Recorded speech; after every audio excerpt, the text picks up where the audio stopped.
Roberts here, GuitarJams.com. I've got a fairly easy but really cool sounding acoustic lesson for you, a way to spice up your playing a bit, maybe spark some new ideas. Basically all I did was one concept with one of the first chords everybody learns is a D major chord. So right there, D major chord. Yeah. And also I've got the website GuitarJams.com. You can go over there and check it out. DVDs, you can try it for free for 3 days. I have the lessons are all organized from beginner to advanced and different styles. It's really helpful, so you can go check that out. Plus it's funding these free lessons. Okay, so we take this D major chord. Whoa, almost dropped my guitar. That would be bad. So a D major chord, right? And this is a concept I have in other videos, but if you move that, just the notes that your fingers are on, if I moved it up a whole step, it's an E major chord. It actually goes up a letter. And then E to F in all of music is a half step. So if I move this D chord up a half step, it's now an F major triad 3-note chord. If I move it up another whole step, it's a G chord. Another whole step, it's an A chord. Another whole step, it's a B chord. And then B to C is a half step in music as well. So I move that up a half step, now I have a C chord. So you can substitute your regular chords with this D shape, and it's really great when you're playing with another guitar player. Like if one guy's playing this G chord right here, you could take this D chord, D, E, half step to F, whole step to G, and I can play this one instead.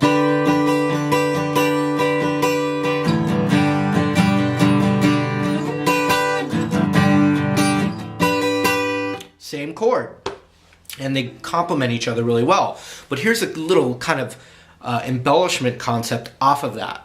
So if I took this D chord, and this is also going to be called a D inversion. You can play this instead of a D chord.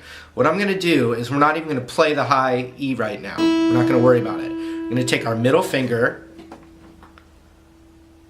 and we're going to put it on the 3rd fret of the B string. Just fooling around with you. Then index is going to go on the 2nd fret. Really pay attention to the fingers. Middle on the 3rd of the B, index on the 2nd of the G. Those two notes are the same from the D chord. But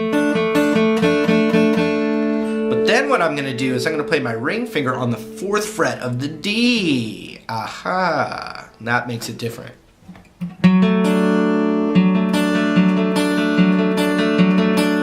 So we're not playing the root in the bass anymore, and if you don't know what that means, don't worry about it. It's just a cool D chord. But then what I like to do is, instead of just with my index finger playing the 2nd fret of the G, I'm just going to kind of bar this little cluster here of the, you know, high E, B, G, and D. Then I get my middle finger right there. And then what I can do, that enables me to hammer.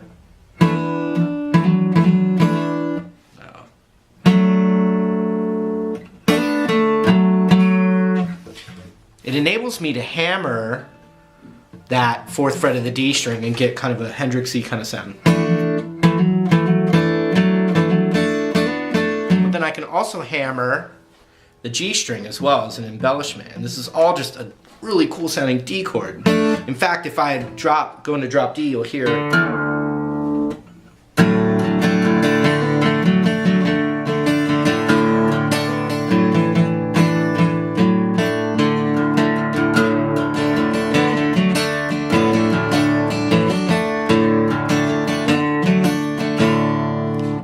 when you're barring it, you can get the high E in there. You can add your pinky right here to the 5th.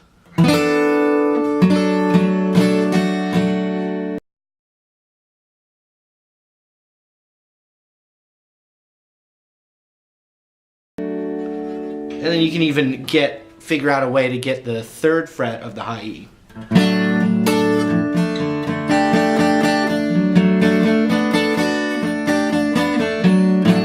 But look, if I take that concept with the D chord, and then I move it up to where, let's say my index finger's on the 7th fret, middle's on the 8th, ring's on the 9th, for the G chord, and then up a whole step for the A chord, now you have just the basic 1-4-5, but with really cool sounds, all right? So I'll do one time, just, you know, basic concept. So we got D,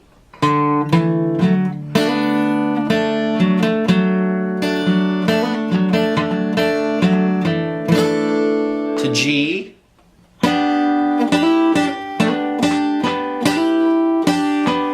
back to D maybe,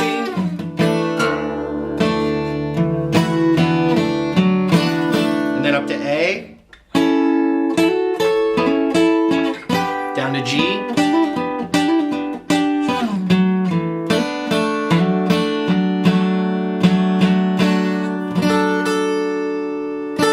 let me zoom in and I'll just, so you can just kind of look at what I'm doing. I'm just improvising, but like taking very easy basic chords and making them way more expensive sounding, as I've used in old videos. So here we go, check this out.